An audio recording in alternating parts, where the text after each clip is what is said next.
ଶ୍ରୀମଦ୍ ଭାଗବତ ସପ୍ତାହ ପାରାୟଣ ଓ ପ୍ରବଚନ ଜ୍ଞାନଯଜ୍ଞ ଉଦ୍ଯାପିତ ହୋଇଯାଇଛି। ଗଜପତି ଜିଲ୍ଲା ସଦର ମହକୁମା ପାରଳାଖେମୁଣ୍ଡି ସ୍ଥିତ ବଡ଼ ରାଧାକାନ୍ତ ମଠ ପ୍ରାଙ୍ଗଣରେ ଶ୍ରୀମଦ୍ ଭାଗବତ ସପ୍ତାହ ପାରାୟଣ ଓ ପ୍ରବଚନ ଜ୍ଞାନଯଜ୍ଞ ଉଦ୍ଯାପିତ ହୋଇଯାଇଛି। ସକାଳୁ ଭାଗବତ ପାରାୟଣ ହେଉଛି ଓ ସନ୍ଧ୍ୟା 6:30 ଠାରୁ 9 ଘଟିକା ପର୍ଯ୍ୟନ୍ତ ପ୍ରବକ୍ତା ପୂଜ୍ୟ ବାବା ଛନ୍ଦାଚରଣ ଦାସଜୀ ମହାରାଜ ପ୍ରବଚନ ଦେଉଛନ୍ତି। ଏହି ପ୍ରବଚନ ଶୁଣିବା ପାଇଁ ବହୁ ଆଧ୍ୟାତ୍ମିକ ପ୍ରେମୀଙ୍କ ସମାଗମ ହୋଇଛି। ମନ୍ଦିର ପରିସରରେ ଏକ ଆଧ୍ୟାତ୍ମିକ ପରିବେଶ ସୃଷ୍ଟି ହୋଇଛି।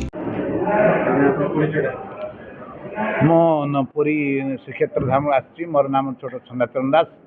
इंद्रदिन पोखरी समीप वासुदेव कुटीर जगन्नाथ आश्रय टे आम से रही भजन साधन करुचु।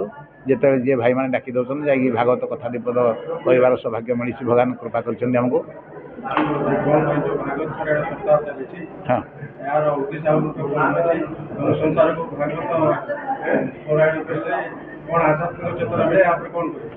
भागवत होचंदी सर्वशास्त्र मानक मध्य मुकुटमणि समस्त पुराण मानक समस्त मुकुटमणि ये परम शास्त्र भागवत अभ्यास करते ये भागवत ग्रंथ नुहे बही नुहे पोथी नुहे ये भागवत स्वयं भगवान कृष्णकर वाङ्मय प्रतिमूर्ति।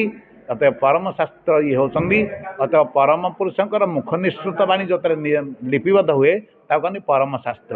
शास्त्र मान को पढ़िए एवं परम शास्त्र को प्रतिदिन पढ़िए कारण एथरे भक्त चरित्र भागवत सुणराजन नाथ कृष्ण चरित्र भागवत सुणराजन परीक्षित भक्ति ज्ञान वैराग्य तही होइछि तत्वजग एणु या नाम भागवत सुजनयने दियचित।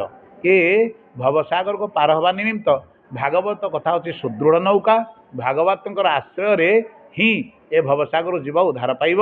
तेणु भागवत कहले तमादि देवम करुणा निधानम तमाल वर्णम सुहितावतारम अपार संसार समुद्र सेतुम भजा महे भागवत स्वरूपम। ये अपार संसार सागर को पार हवा निमित्त भागवत होती सुदृढ़ सेतु सदृश।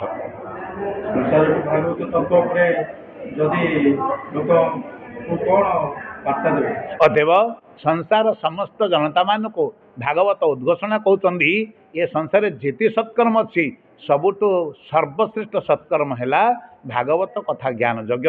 ये कलिजुगे याठू बड़ी आउ कौन बड़ सत्कर्म नहीं। जीव को उद्धार करने निमित्त भागवत कथामृत सर्वसाहस सबई पुंसा परधर्म अथभक्ति अध्यक्षजे अहेतुक्य प्रतिहता जदात्म संप्रसिद्ध। विष्णु चरण में भक्ति हवा मनुष्य जीवन होचंदी सर्वश्रेष्ठ कर्म। ये भक्ति ज्ञान वैराग्य तत्व में यही परम शास्त्र भागवत ही लाभ करवा। भागवत पाठ कले भगवान चरण में कृष्ण चरण में आमर अचला अनन्य भक्ति उद्रेक हम। गजपति रेणुबाला बेहेरा रिपोर्ट विश्व विजयी न्यूज ओडिशा।